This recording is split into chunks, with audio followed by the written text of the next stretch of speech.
nafsi yako ifunge kamba, iambie wewe nafsi koma, tubia wewe.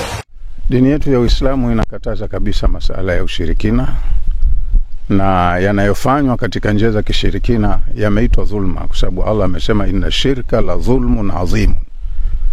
Binadamu anachukua kiumbe hai kama ng'ombe au mbuzi, akamtesa na kumuua katika mazingira magumu kama tulivyoonyeshwa mle. Anatumbukizwa ng'ombe kwenye lile pango refu lina maji ya chumvi, anakufa mle, na tumeonyeshwa mpaka mifupa na nini. Assalamu alaikum warahmatullahi wabarakatuh, mpenzi mtazamaji wa JTV ZNZ popote ulipo. Leo ni siku nyingine tena ambayo tupo katika maeneo ya Ndagoni kisiwani Pemba, na tunafanya safari sasa ya kuvuka hapa kivukoni kutoka Ndagoni kuelekea moja kwa moja katika kisiwa cha Misali. Ni kisiwa ambacho kina historia ndefu, ni kisiwa ambacho kimekuwa kikiingiwa na wageni kila uchao, na kusudia kwamba kila siku hapa wageni wamekuwa kuingia na kujifunza mengi yaliyo ndani ya kisiwa hiki. Katika kisiwa hiki bila shaka tutajifunza mengi, na sio mimi tu bali tuko na mhadhiri Sheikh Mselem bin Ali kutoka kisiwa Unguja, ambapo yupo Pemba hapa kwa ajili ya ziara maalum ya kufanya mihadhara katika maeneo mbalimbali ndani ya kisiwa cha Pemba. Basi moja kwa moja tuingie katika kisiwa hichi cha Misali na kuweza kujifunza yaliyo ndani mwe, kuweza kupata taaluma ili iwe ni sababu ya kujifunza yale mambo ambayo yamo ndani ya visiwa vyetu.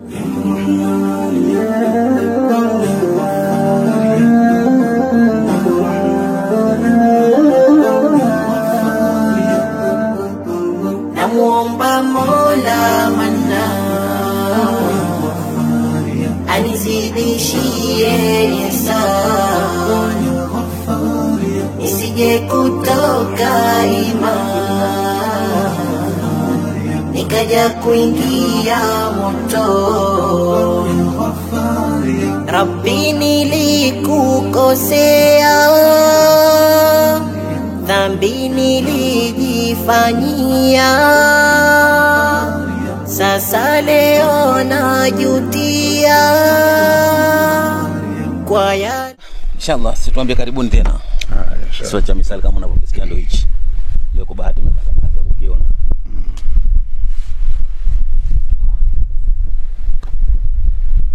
Ndio tuambie historia ya kisiwa hiki ikoje hasa kifupi, kwa mujibu wa ulipopata historia ya kisiwa cha Misali.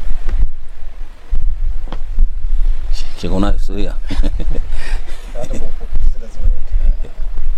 kwa historia yake kwa manake historia yenyewe haina ushahidi wa kutosha, naweza kusema hivi, haina maandiko. Wanasema kwamba watu wa sayansi wanasema kwamba miaka mingi iliyopita kisiwa kilikuwa hakipo kabisa. Hivi ni visiwa ambavyo wanasema kwamba ni Coral Reef Island, kwamba ni visiwa ambavyo vimefanyika kwa matumbawe yale yaliyokufa.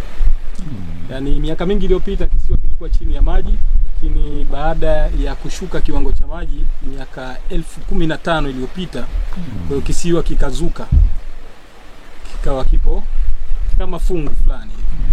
Kwa hiyo ndege wakaanza kuja kutua, wakaleta mbegu na current zikawa zinaleta mbegu vile vile mkondo maji, kwa sababu maji yalikuwa ndio yashaanza kushuka. Kwa hiyo ikawa kama fungu, na hapo tena miti ikaanza kuota. Miti ya mwanzo ambayo wanasema kwamba ilianza kuota ni miti fulani, kuna miti fulani inaitwa euphorbia, ndio miti ambayo ilianza kuota. Kwa hiyo mbegu zile zilipoanza kuota, miti kaanza kuota nayo, ikawa inakufa, katengeneza udongo. Kwa hiyo rutuba ikaanza kuwepo, miti ikaendelea mpaka baadaye kikapatikana kisiwa. Kwa hiyo ni historia ambayo kiukweli ni mambo ya kisayansi.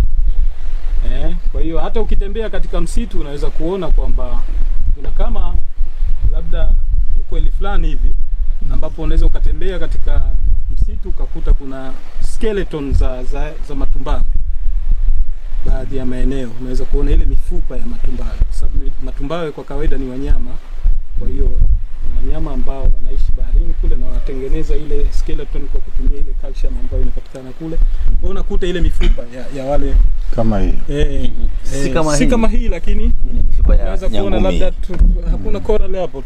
Tukaweza kupata kipande kuonyesha nani. Unaweza kuona zile athari ambazo zimebakia. Kwa hiyo labda ni kwa ufupi tu kwamba vipi labda kisiwa hichi kimeanzia. Lakini pia historia nyingine labda niseme kwamba pia tulipata historia tukaambiwa kwamba Al-Khidri alifika katika kisiwa hichi. Ingawa wengine wanasema kwamba ni Nabii Suleiman.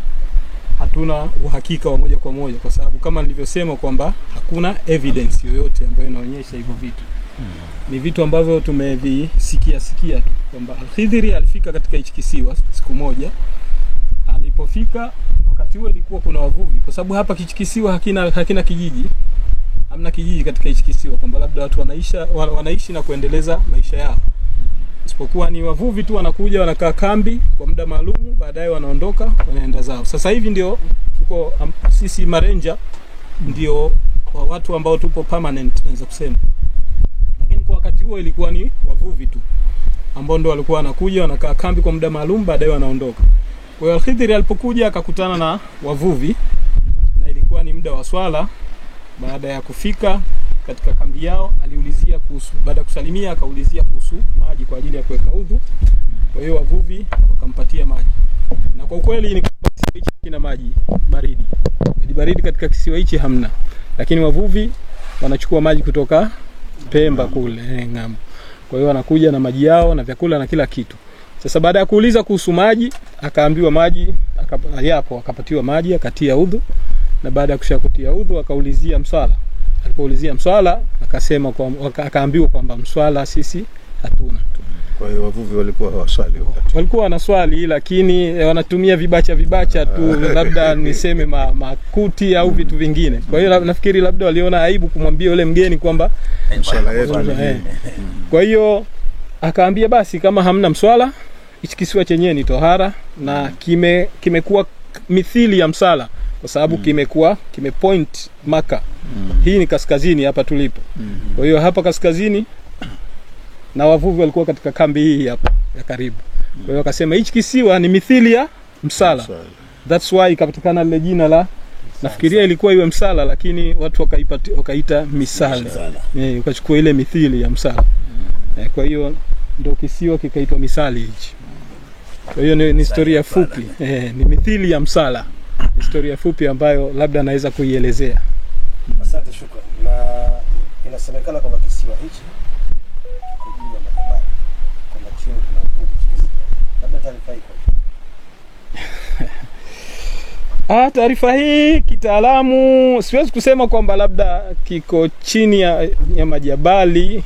Manake kuna baadhi ya watu wanasema kwamba kisiwa cha Misali kinaelea. Hii sio kweli kwa sababu siku moja nafikiria tungeamka tukakikuta kiko Tanga. Sasa kiko juu ya majabali tunaweza kusema kwa sababu ni mwamba ambao lakini umeota kutoka chini. Ni mwamba ambao upo kutoka chini. Kwa hiyo ni sawa kusema kwamba labda kiko juu ya mwamba, kimeota juu ya mwamba. Kwa sababu chenyewe kimeota kutoka chini, ingawa ukitoka hapa ukiingia hapo kuna deep kubwa sana. Kuna deep kubwa sana kabisa na ukienda maeneo ya nyuma huko kuna shallow lakini ukitoka kidogo kuna deep kubwa vile vile. Sasa lakini pia nadhani kwamba huko ndani ya msitu kuna mapango na tamashimo yale. Ambayo yale mashimo yanaruhusu maji kuingia wakati maji yakijaa.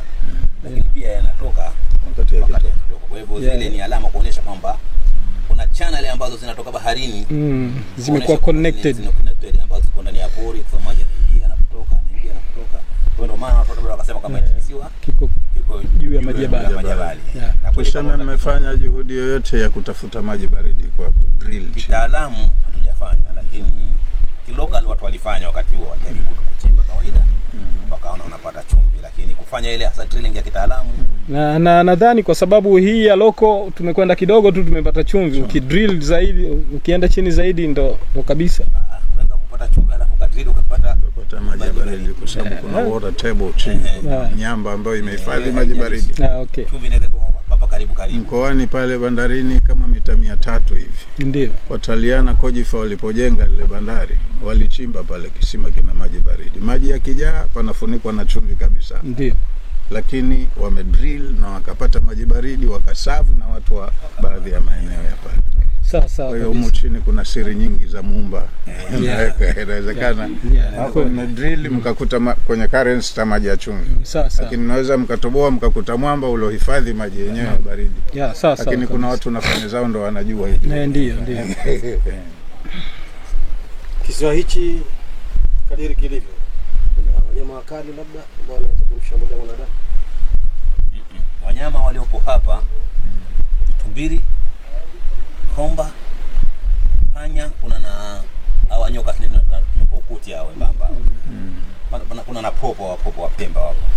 Lakini hakuna wanyama wengine ambao ni wakali wa kuweza pengine kumdhuru mtu. Na popo ndo wanaitwa foresters kwa sababu ndo wanachukua matunda huko wakaja wakala wakaacha mbegu zikaota.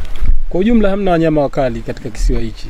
Ni wanyama wa kawaida sana. Ni hao waliowataja, lakini pia tunakaa mmoja ambaye nafikiria nyewe wengi mnaweza mkahamu mjui, ambaye anaishi nchi kavu.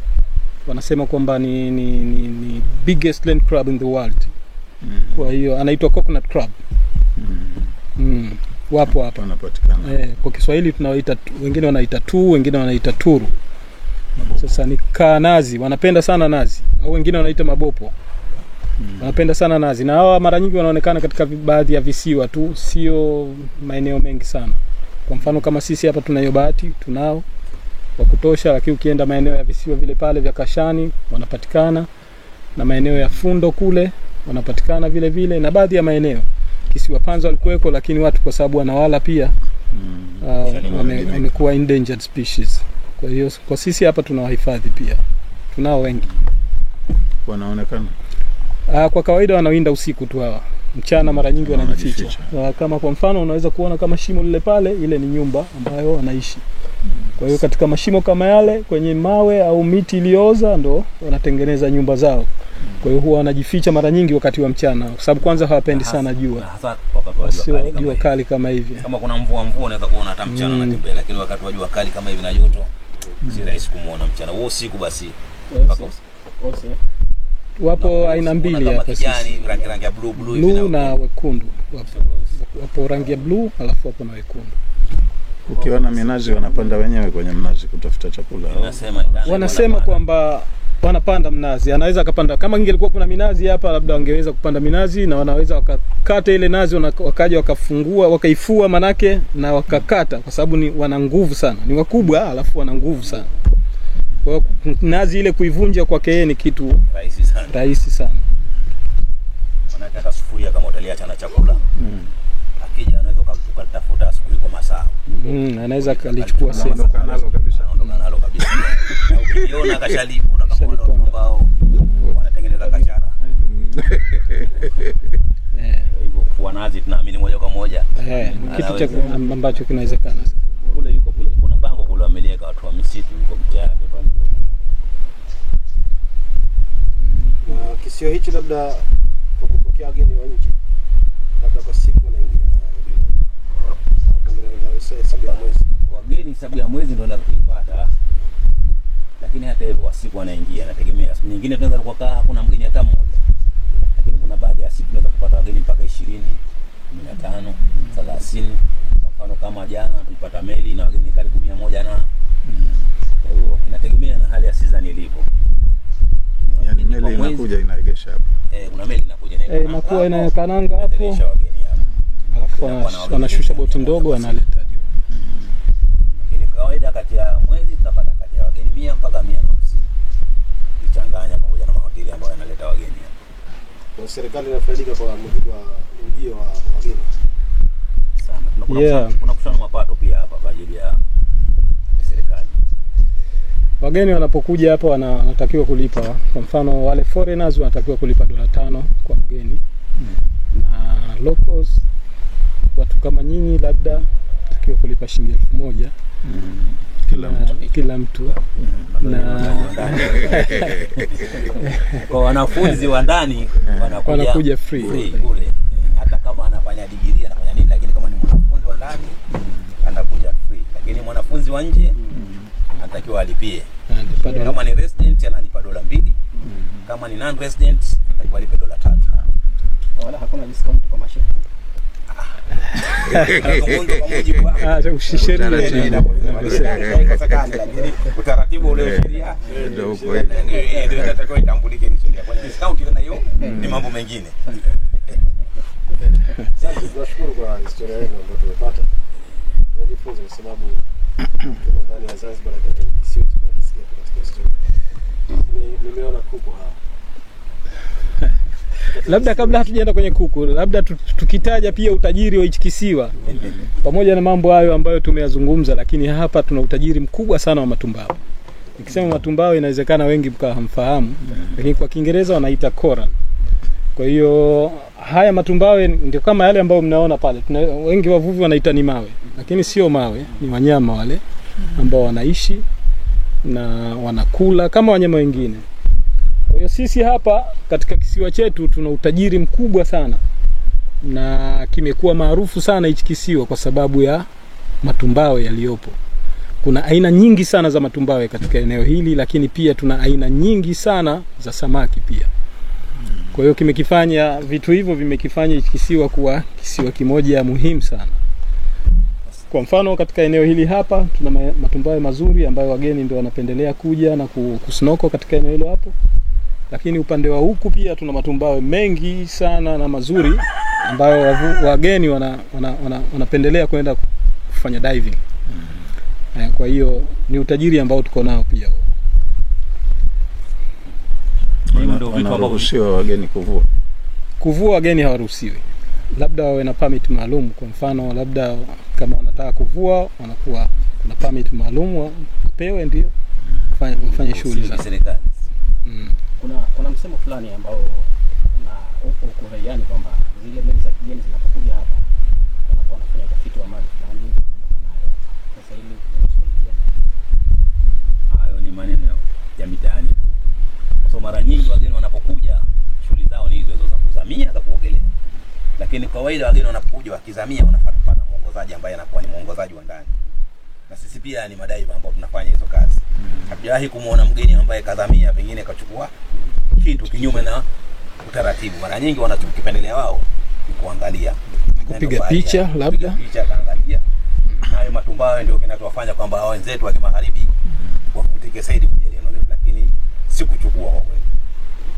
Ndio msemo kwamba wanachukua, hizo ni dhana tu za kinyumbani.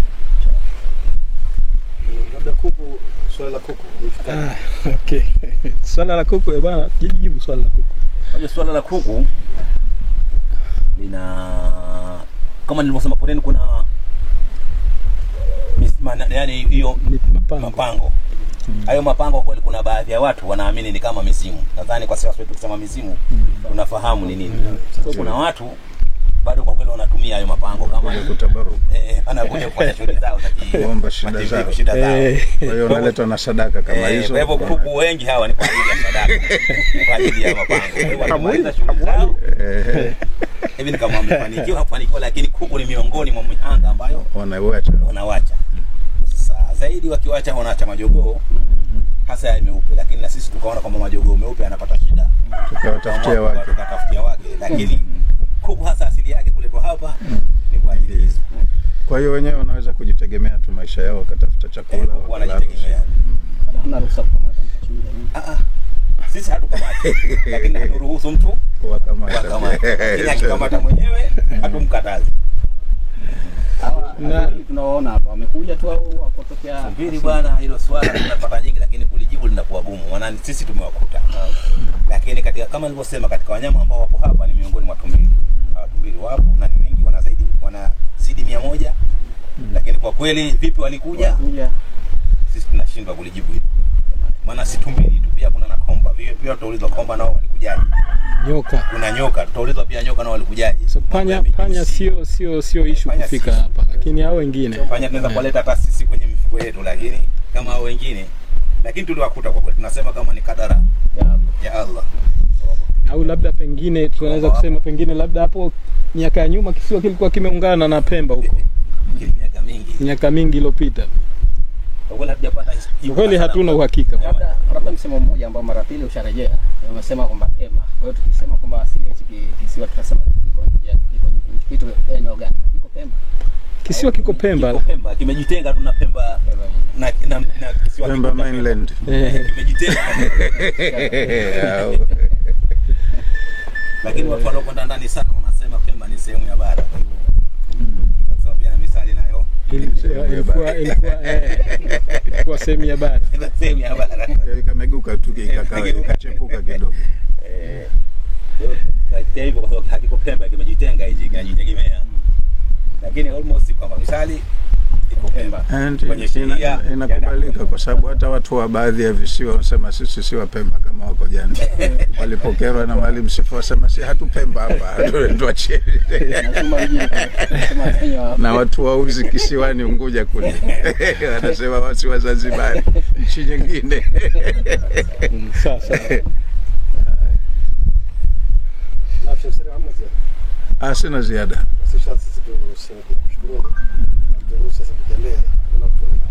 Inshallah. Sijajua kwamba ziara yenu itakuwaje, kwamba ni fupi tu hapa bichi au mko vizuri kidogo, maana yake tuna njia ndefu kidogo ambayo inapita msituni. Msituni tu moja kwa moja mpaka upande wa pili, upande wa magharibi kuna bichi nyingine. Na kuna hayo mapango mawili yako huko. Lakini pia kuna pango moja liko karibu hapa, kama muda hautoshi kwenda huko. Moja liko karibu hapa kama dakika 10-15. Labda tumuulize mwenyeji wetu kuhusu utaratibu mheshimiwa. Basi twendeni tukaone. Sema nifikira nataka kuuliza mko vizuri, hoteli iko karibu, tutatupeleka hoteli. Ndio. Bora hii kama utaangalia kwa mbali. Hii ni K.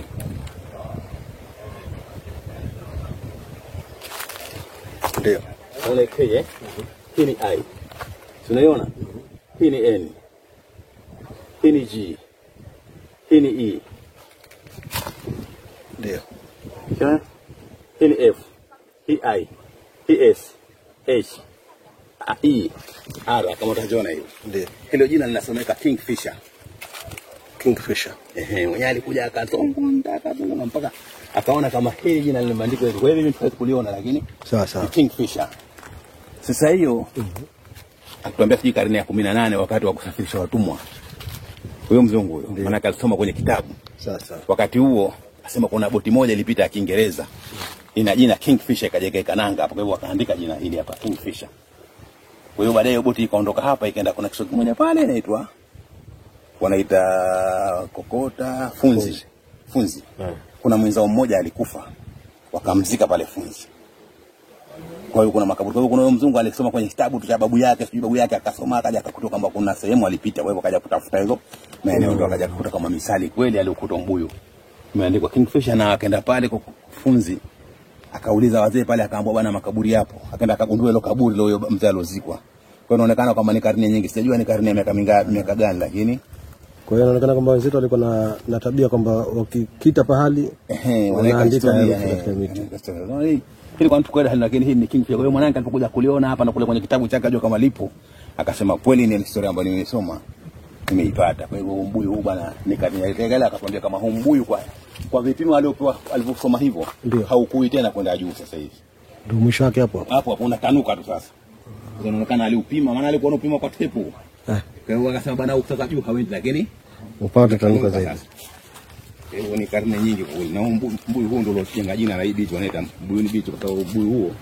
Kwa mbuyu mwingine pale ulianguka, lakini huu ndio toka enzi karne hizo pengine wavuvi wakalitumia jina hili hapa kama ni Mbuyuni Beach. Inshallah khair. Au Kamnazi. Ndio. Hii inakaa dingi.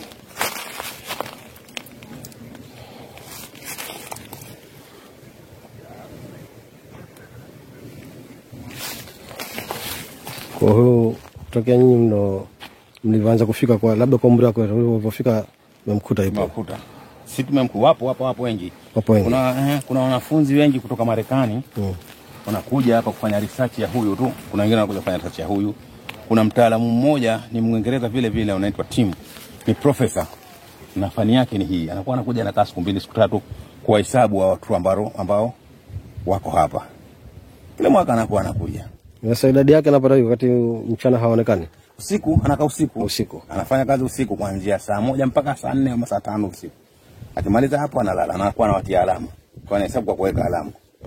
namtia namba mpaka mwisho wa siku anatoka mara hii bwana nimewakuta 20 katika research ya wiki moja. Ndio.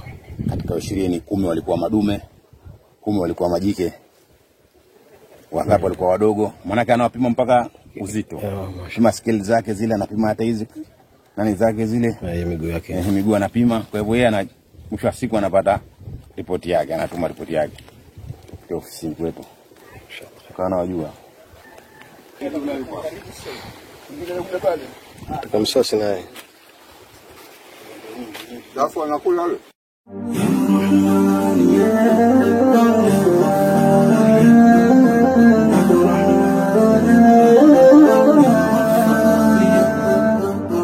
Namuomba Mola Manna anizidishie ihsani, nisije kutoka imani.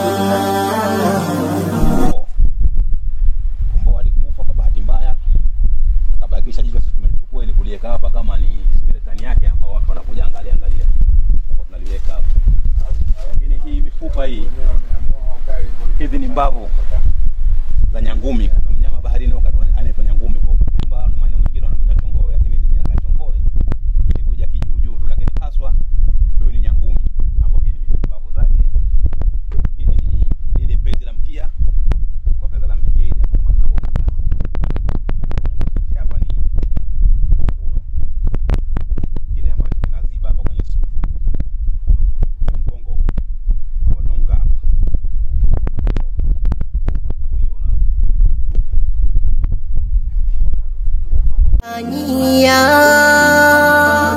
Sasa leo najutia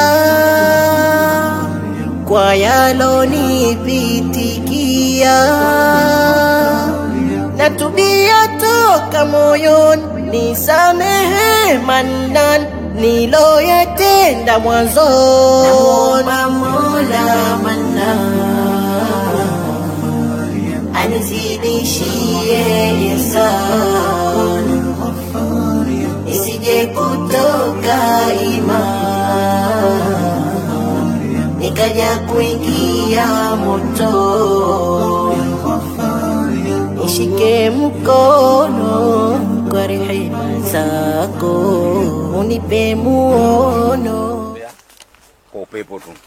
Leo wanasema miti asili yake ni Marekani, lakini kwa hapa ni kama wageni. Lakini hii miti sasa hapa wavuvi pia walikuwa wanaitumia kama ni mtego, maana hii ni kama utupa hii. Mvuvi kama atakunywa mti huu ni kama aliyokunywa sumu, kwa hivyo ni rahisi kumkamata samaki. Ila sisi hapa haturuhusu wavuvi kutumia hii miti kwa sababu mbili. Moja ni kwamba anakula sumu yeye mwenyewe mvuvi, lakini yule samaki ambaye akatumia kwa mti hii, lakini pia inaharibu kwenye corals, hasa kwa wale viumbe ambao hawana uti wa mgongo. Kwa hivyo ni sumu sana hii miti. Kwa hivyo hapa tumejaribu kuwazuia wavuvi wasitumie miti kwa shughuli za uvuvi. Na mpenzi mtazamaji, kama ambavyo tulivyofanya ziara ndani ya kisiwa cha Misali, na sasa hapa tulipo ni sehemu ambayo tulivyoonyeshwa na mwenyeji wetu hapa, ni kwamba ni sehemu ya shimo kubwa ambalo lipo ama wanaita pango. Ni pango kubwa ambalo lipo katikati ya kisiwa cha Misali. Hapa kwa mujibu wa maelezo tumepata kwamba wale ambao wanakuwa na shida zao mbalimbali basi hufika hapa kwa ajili ya kuleta wanyama mfano wa ng'ombe au mbuzi na kuwatumbukiza ama kuwarusha tu katika pango hili kwa ajili ya kupata yale ambayo anahitaji. Bimaana kwamba katika Kiswahili chetu ambacho tunatumia ni kwamba wanatoa mihanga wanyama mfano ng'ombe na mbuzi na wengineo ambao ni wanyama wa miguu minne. Hili ndio jambo ambalo linafanyika katika eneo hili, lakini kiuhakika katika sheria ya dini ya Kiislamu ni jambo ambalo halistahiki na ni makosa. Mambo kama haya huwa yanafanyika kwa ajili ya ahadi za watu ambazo wameahidiwa kwamba labda watapata pesa katika familia zao au pengine watapata vyeo katika vyama au katika nchi husika. Basi haya ndio ambao huwa yanafanyika hapa, na kama tulivyoelezwa kwamba ng'ombe hurushwa humo, na baada ya kurushwa ng'ombe hukaa humo na kufia humo, na kama mifupa kwa mbali ambavyo unaiona masekeletani za baadhi ya ng'ombe ambao wametiwa ndani ya pango hili. Ni msiba mkubwa. Inna lillahi wa inna ilaihi raji'un. usije kuwa muonekano kufanya kwa ria. Ya Mannan, ya Mannan, ya Mannan, ya Mannan, ya Mannan, ya Mannan, ya Mannan, ya Mannan, namuomba Mola Mannan anizidishie ihsan, isije kutoka iman nikaja kuingia moto. Nimekosea, Rahman unarejea, Mannan nilojitendea sama sio sawia. Nimekosea, Rahman unarejea, Mannan nilojitendea sama sio sawia. Saiq. Kwa uzoefu wangu, serikali huwa ina idara zake na zina wataalamu wa kutosha. Sidhani kama mimi nikitoa ushauri nitakuwa nimefanya jambo la maana. Naweza nikatafsirika nimeingilia mambo yasiyonihusu. Lakini ni kitu muhimu sana kwa sisi wenyeji, hata na wageni pia ambao ndo wanawekewa kwa vivutio. Tumeonyeshwa kuna viumbe wanaishi humu, lakini wanaishi kwenye mazingira magumu, dhiki ya chakula kama hawa nyani waliopo. Kungelipandwa miti fulani ambayo huwa ni chakula kizuri, matunda yake kwa hawa wadudu. Halafu tumeambiwa katika kisiwa hichi kuna dhiki ya maji ya baridi hamna. Kwa hiyo wangetafutwa wataalamu wakaangalia katika maeneo haya kama kuna eneo labda tunaweza tukapata maji ya baridi matamu yakawasaidia hawa viumbe ambao hapa wanaishi. Na pia inakuwa ni msaada mkubwa kwa wageni kama hivi wakija kutembea. Maji ni muhimu katika uhai wa viumbe. Hayo. Katika matembezi yetu tumeonyeshwa na wenyeji kwamba kuna baadhi ya mashimo ama mapango humu ambapo baadhi ya Waislamu hutoka huko na kufika hapa kwa ajili ya kutoa mihanga. Dini yetu Uislamu inazungumziaje juu ya swala zima la mhanga au ushirikina kwa ufupi? Dini yetu ya Uislamu inakataza kabisa masala ya ushirikina, na yanayofanywa katika njia za kishirikina yameitwa dhulma, kwa sababu Allah amesema inna shirka la dhulmun adhim. Binadamu anachukua kiumbe hai kama ng'ombe au mbuzi, akamtesa na kumuua katika mazingira magumu kama tulivyoonyeshwa mle. Anatumbukizwa ng'ombe kwenye lile pango refu lina maji ya chumvi, anakufa mle, na tumeonyeshwa mpaka mifupa na nini ya watu wenye kufanya hivyo. Kwa hiyo kwenye dini masala ya ushirikina yamekatazwa, na sisi asilimia kubwa katika visiwa vyetu hivi ni Waislamu. Tungeacha mambo haya, hayafai kwenye dini na yana madhara makubwa baada ya kuondoka kwenye uso wa dunia, uso wa ardhi. Swala la mwisho nasema kwamba tumeona kwamba na kwa mujibu wa taarifa kwamba wageni wanawasili sana katika kisiwa hichi cha Misali kwa ajili ya kupata 1, 2, 3. Lakini ushauri wako kwa Waislamu wa Zanzibar labda ni upi hasa?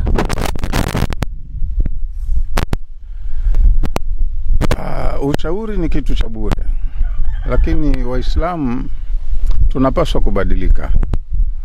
Kuna vitu vingi vya kihistoria lakini sisi wenyewe hatuijui hata hiyo historia yetu. Tunajifunza kwa kupitia hizi ziara ndogo tunazozifanya. Wenzetu, nikizungumza wenzetu na maanisha katika ubinadamu, wanatoka kwa Ulaya lakini wana maarifa ya kujua mazingira yetu kuliko tunavyojua sisi wenyewe. Kwa hiyo ningewashauri kwamba wale wenye skills za kuandika waandike, wadadisi waweke kumbukumbu zilizo sahihi, na pia tusikae tu katika mitaa yetu, tutembee kwa sababu kutembea kunaongeza maarifa.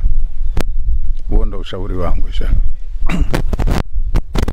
Asante sana, shukran, jazakallah khair. Mpenzi mtazamaji, alikuwa ni Sheikh Hussein Bilal ambaye akitupa muhtasari juu ya utembezi wake ama ujio katika kisiwa hichi cha Misali.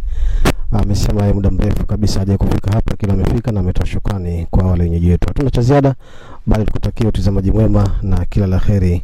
Amani ya Allah tabaraka wa taala itawale katika nafsi zetu na katika nchi yetu kwa ujumla.